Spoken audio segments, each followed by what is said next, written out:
Hello, welcome back to Zeekism Wrestling. In this video, let's discuss the news that Karrion Kross and Scarlett have their contracts expiring next month in August, apparently. And with no news yet that they have signed a new deal, then we are looking at the possibility of them being released from their contracts next month, or at least they're having them expire. And that would be a real shame for those of us amongst the fan base that like Karrion Kross and Scarlett a lot, like what they have to bring. Yeah, it'd be a real shame, I think, just as they're starting to gain a foothold, gain some momentum on the main roster finally. And yeah, it would be a real shame. So the news currently is that, yeah, there's no new deal signed. We're not sure whether they've been presented with new deals. And this follows a trend that's been going on over the last 2-3 years, with TKO certainly at the forefront, where they're quite happy seemingly to let contracts run down to the last day, rather than get superstars signed up. Like footballers would do. They don't let footballers go down to 2 years, a year, for risk of them going elsewhere and plying their trade elsewhere. But seemingly TKO is quite comfortable with just letting it run down, whether it's a negotiating ploy or not, I don't know. We've seen it with Seth Rollins and Becky and Drew and others over the last couple of years that have had their contracts dwindle down. We see the news report saying, no new contract's been presented, and TKO seems quite comfortable. Yeah, very odd. But yeah, so we can add Karrion Kross and Scarlett to the list. They're seemingly having their contracts winding down. Hopefully, just a personal interjection, they are presented with contract renewals. As I said before, I think they're on the upswing now. I think I can see a trajectory now where if they're given more time in the ring, God forbid, then they'll be able to really show what they can do rather than just having backstage segments. I think the story of Karrion Kross and Scarlett in WWE has been a weird one. Those of us who were black and gold fans at NXT remember what they did. Remember, them mixing it up with people like Finn Balor and Johnny Gargano and Adam Cole and Tommaso Ciampa and Kyle O'Reilly, Keith Lee, of course, who he won the title off before he had to vacate due to injury and then won it back. So he's a two-time NXT champion, let's not forget.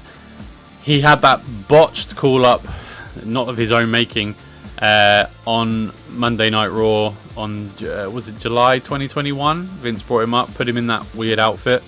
I'm assuming he was supposed to be a gladiator. I think that's been reported. And yeah, just obviously that didn't work. He lost to Jeff Hardy on that match, by the way, his debut match as NXT champion on the main roster. Lost to Jeff Hardy in 5 minutes, if that. And it was a complete burial of the NXT champion. This was happening. This is pure, my personal editorial. This was happening around the time that the undermining of Triple H's NXT was going on, and obviously burying. That's such a strong word, but it was an absolute burial of the NXT champion on the main roster. A message sent to NXT clearly, and Karrion was the fodder for that. So he had to eat crow. He had to then get released. He then was brought back in late 2022, when he attacked Drew McIntyre on his return, and had that cool as hell stare down with the Bloodline. And Scarlett put the hourglass there and TikTok. That never came to anything. But the feud with Drew was good, and then seemingly was nothing. He got the Final Testament, which again was a weird project. The two sort of acts, if you like, AOP with Paul Ellering and Karrion and Scarlett, they never really meshed. Again, not really one you'd put together, but that was a weird creative choice. But it did get them sort of semi on TV.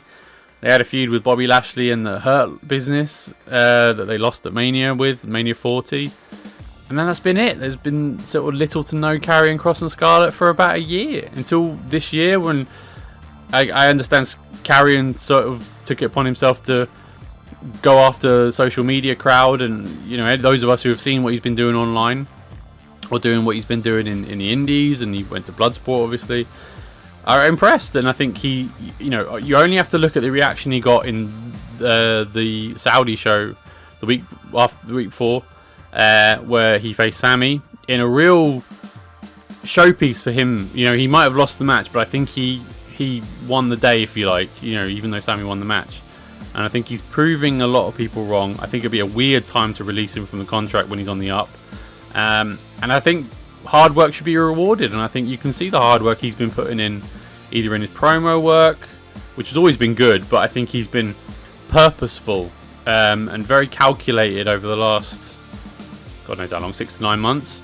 And even the New Day stuff, you know, the short amount of airtime that they did get, mainly during the commercial breaks or the international commercial breaks on Netflix, he's been putting in the work. And so yeah, I personally would love to see them re-signed. I think a renewed push would be warranted, and I think, like I said, hard work getting rewarded would send a good message to the locker room. Triple H seems to be running some sort of meritocracy where hard work is rewarded. And yeah, I think there's so much upswing to re-signing them. That's a desire from me. This has been a bit of a 6-minute rant of saying, like, please sign them back up, but it's true. I think it would be a shame to lose them. I think they'd be an asset elsewhere, so I think it would be in their interest to sign them up. But obviously, you know, they're the business people, not me. So there you go. Anyway, there you go. Rant over. What do you think? Do you agree? Is this news even newsworthy to you? I think they'll re-sign personally, because I think their style and their presentation is tailor-made for WWE with their production values and stuff. I think they'd be really good to sort of get them being the big bad on Raw in the mid-card rather than the lower card. I want them promoted to the mid-card at the very least and see what they can do. Yeah, just for the entrances alone. Yeah, he's good in the ring as well, and he takes bumps before anyone says it. Ridiculous disapproval of that weird news article that came out last week. Anyway, rant over. What do you think? Do you agree with me? Do you disagree with me? Do you even care? Please let me know in the comment section below. Please leave me a like and subscribe on the channel. That always helps boost the credibility of the channel. God, we need that. Thank you very much, and I'll speak to you next time. Thank you. Bye bye.